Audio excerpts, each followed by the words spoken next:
The math of war is indifferent to the speeches delivered in the halls of Congress.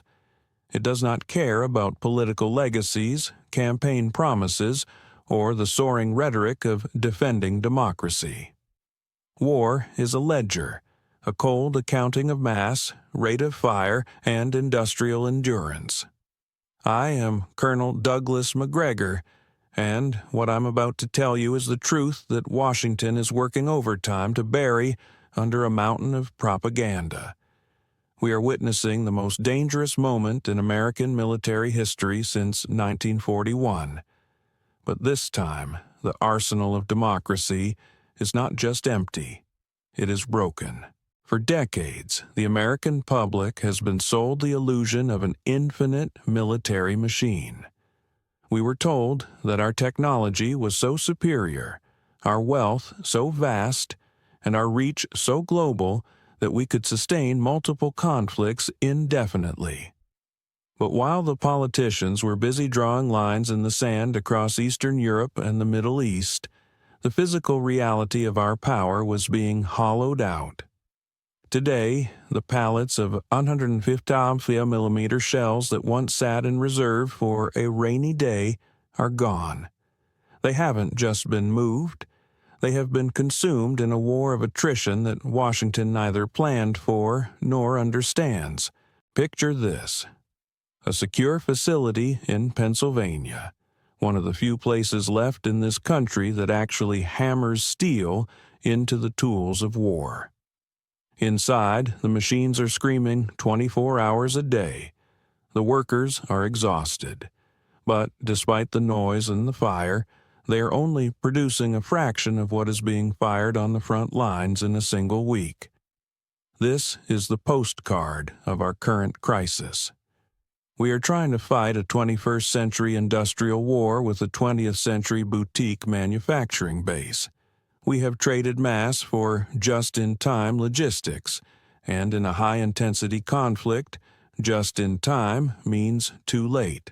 The context of this failure is rooted in a fundamental misunderstanding of modern combat. Washington assumed that every future war would look like the 1990s: short, high-tech, and one-sided. We optimized our entire military-industrial complex to build a few very expensive, very complex toys. We forgot how to build the millions of simple, lethal rounds of artillery that actually determine who holds the ground. Now we are sending our strategic reserves to foreign theaters, leaving our own soldiers with empty magazines.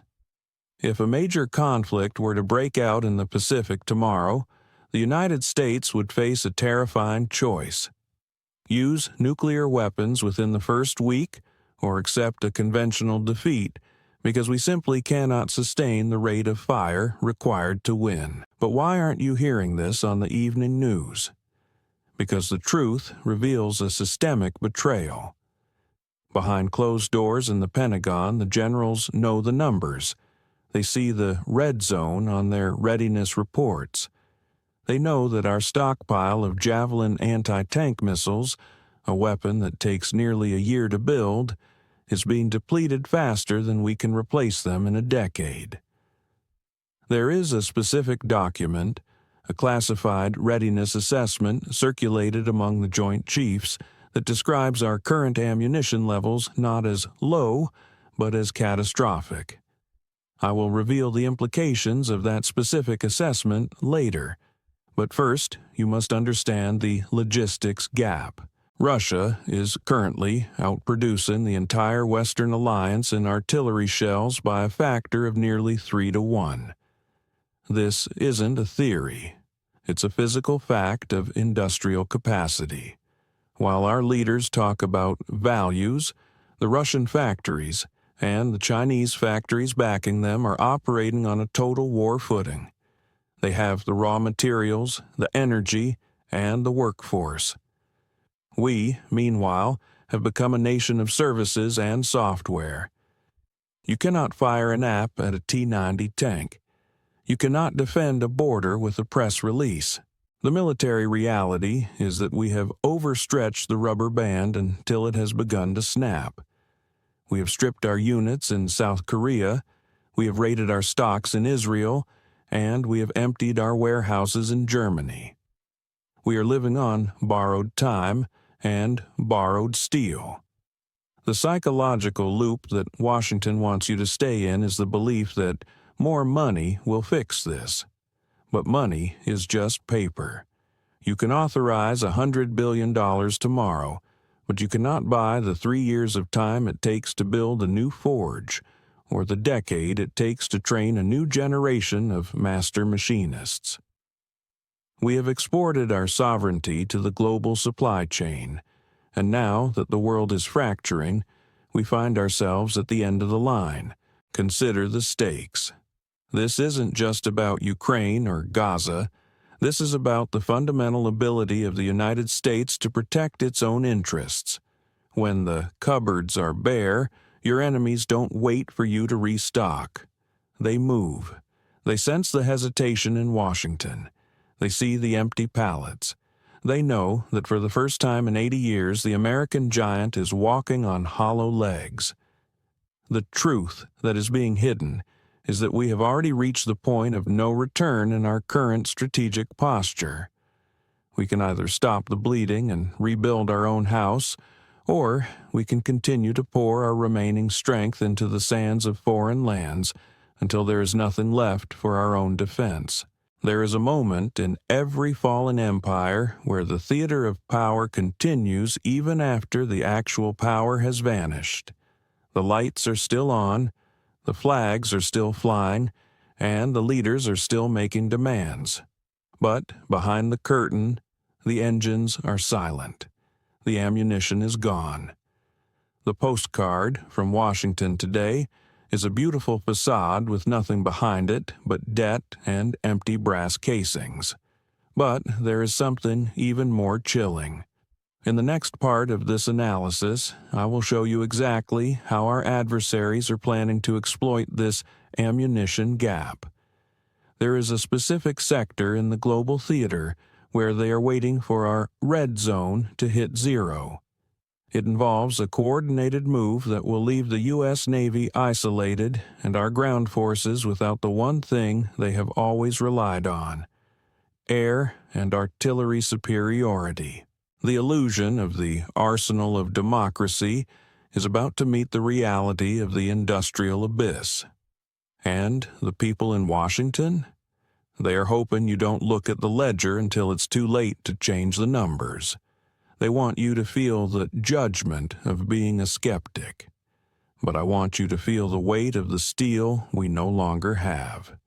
Because in the end, the only thing that matters in war is what you have in the crate when the order to fire is given. As we look toward the next 90 days, watch the cargo ships. Watch the production reports that the government tries to classify as sensitive. That is where the war is being won or lost. Not in the speeches, but in the silence of the factories that should be roaring.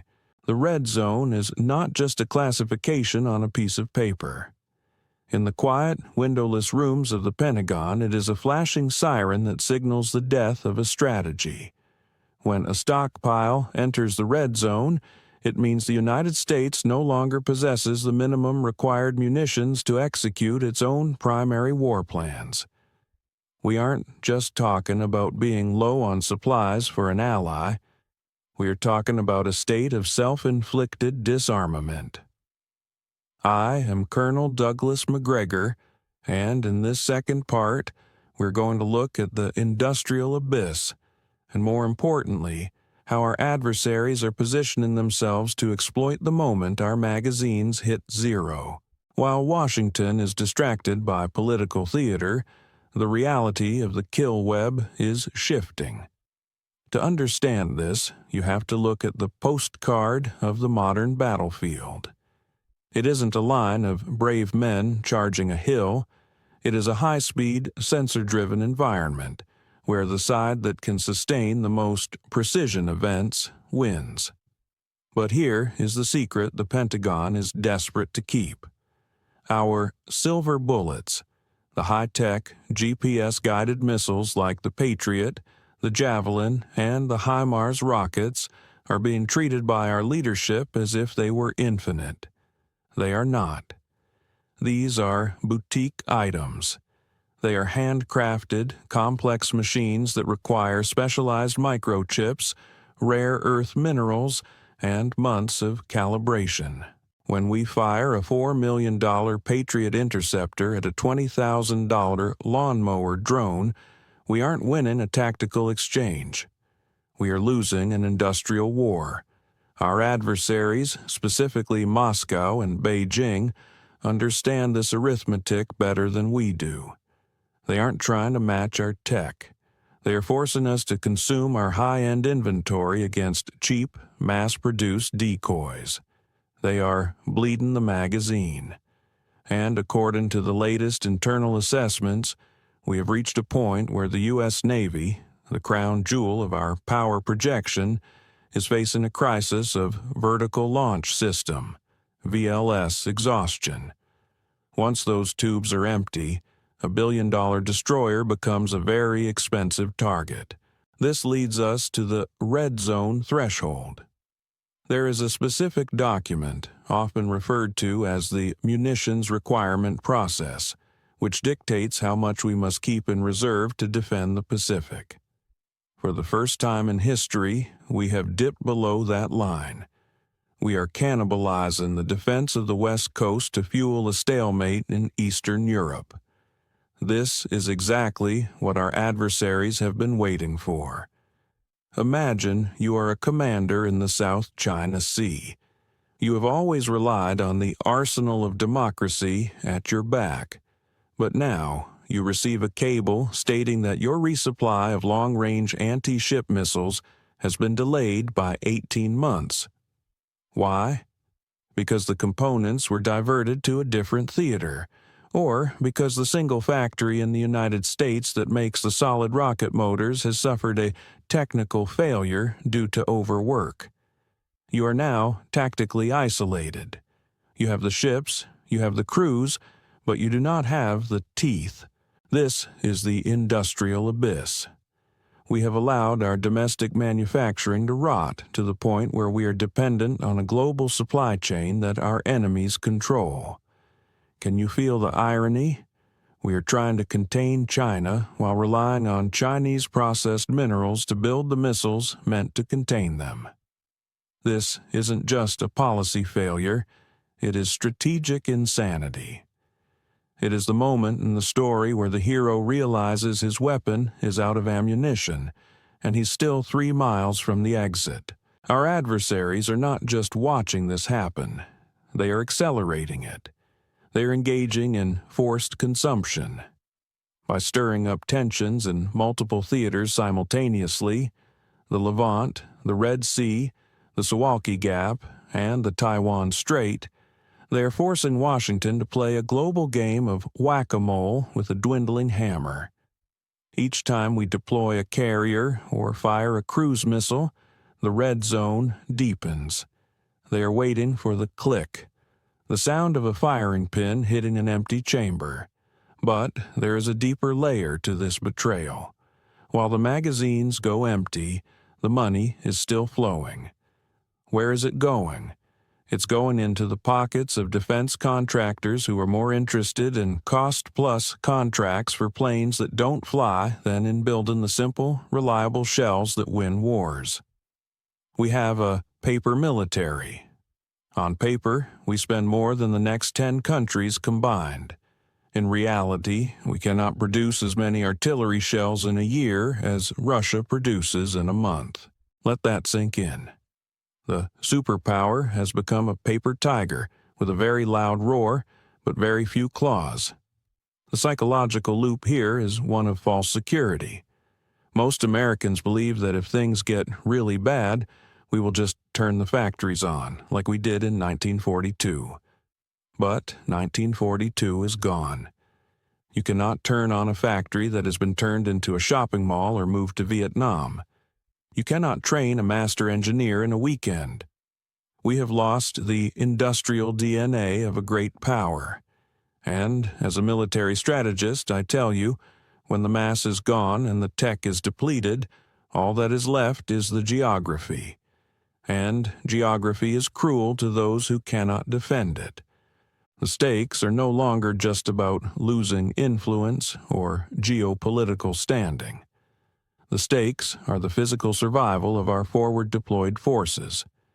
If the ammunition gap is not closed, and it cannot be closed by 2026, then we are essentially asking our soldiers, sailors, and airmen to hold the line with their lives because we failed to provide them with the lead. It is a betrayal of the highest order. Standing in the halls of the Pentagon today, you can feel the tension. There is a divide between the political generals who repeat the talking points and the operational colonels who are looking at the empty shelves. The latter know that we are one major provocation away from a systemic collapse. The countdown has already begun. The postcard from the front isn't a picture of a victory. It's a picture of an empty crate, and the enemy is already reaching for the lid. We have reached the end of the illusion. The postcard of American power, the image of an unstoppable, infinite arsenal, is being shredded by the cold reality of industrial math. I am Colonel Douglas Macgregor, and in this final part, we're going to look at the Convergence Point. This is the specific moment in our near future where our depleted magazines meet a coordinated, global challenge from our adversaries. It is the moment when the red zone doesn't just signify a shortage, but a systemic collapse of Western security. The Convergence Point is not a vague date in the distance. According to the internal metrics of logistics and production cycles, we are looking at a window that opens in late 2026. This is the dead zone of American strategy. By this time, our current rate of consumption in secondary theaters will have exhausted the precision-guided munitions and heavy artillery stocks that were meant to deter a great power conflict in the Pacific. While we have been bleeding out in the dunes of the Middle East and the mud of Eastern Europe, our primary adversary has been engaging in a silent mobilization. China has not just been building ships. They have been building the industrial capacity to replace those ships and their munitions at a rate we haven't seen since the 1940s. Their strategy is saturation. They know they don't have to have a better tank or a better jet if they have 10 times as many missiles as we have interceptors. At the Convergence Point, the math becomes inescapable. If a conflict breaks out in the Taiwan Strait or the Philippine Sea in 2026, the U.S. Navy will face a magazine depth crisis within the first 72 hours. We will have the most sophisticated platforms in the world sitting idle in the water because the just-in-time supply chain for their missiles has been severed or simply cannot keep up with the attrition. This is the hard truth Washington is hiding. We have planned for a sprint, but our enemies have prepared for a marathon. The postcard here is a chilling one. Picture a U.S. carrier strike group, the ultimate symbol of global reach, turning back toward Hawaii, not because it was defeated in battle, but because it is out of teeth. It is a giant with a glass jaw and an empty holster. Why has this happened?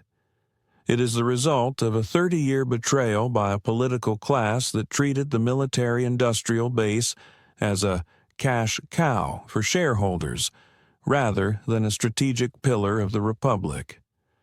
We outsourced our machine tools. We offshored our microelectronics. We allowed our forge capacity to wither. We traded the arsenal of democracy for efficiency gains. But in war, efficiency is the enemy of resiliency. You cannot lean optimize your way through a high-intensity conflict. The tactical exploitation our adversaries are preparing is what I call the dual theater trap. They are waiting for the exact moment when our stocks of long-range precision fires reach the critical minimum.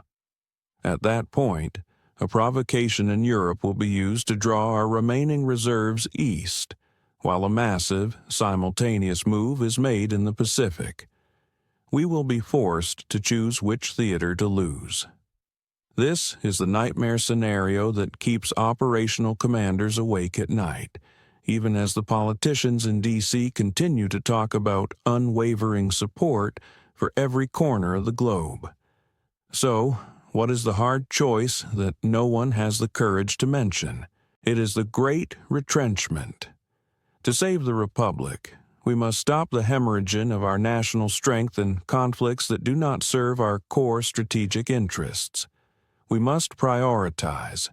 We must realize that we cannot be the policemen of the world if we cannot even manufacture the ammunition for our own police. The hard truth is that we must trade our current global presence for national readiness. We must bring our forces home, rebuild our industrial forges, and restock our magazines before the convergence point is reached. If we do not, the choice will be made for us by the physics of the battlefield. Power is not a speech. It is not a flag. It is not a digital balance in a bank account. Power is the ability to sustain a fight. Today, the United States is like a man living in a mansion he can no longer afford to heat, driving a car he can no longer afford to fuel, and carrying a gun he has no bullets for. The neighbors have noticed, and they are starting to move closer. The truth. Washington hides is that the era of American global dominance through logistics is over. We are now a regional power that is pretending to be a global hegemon on credit.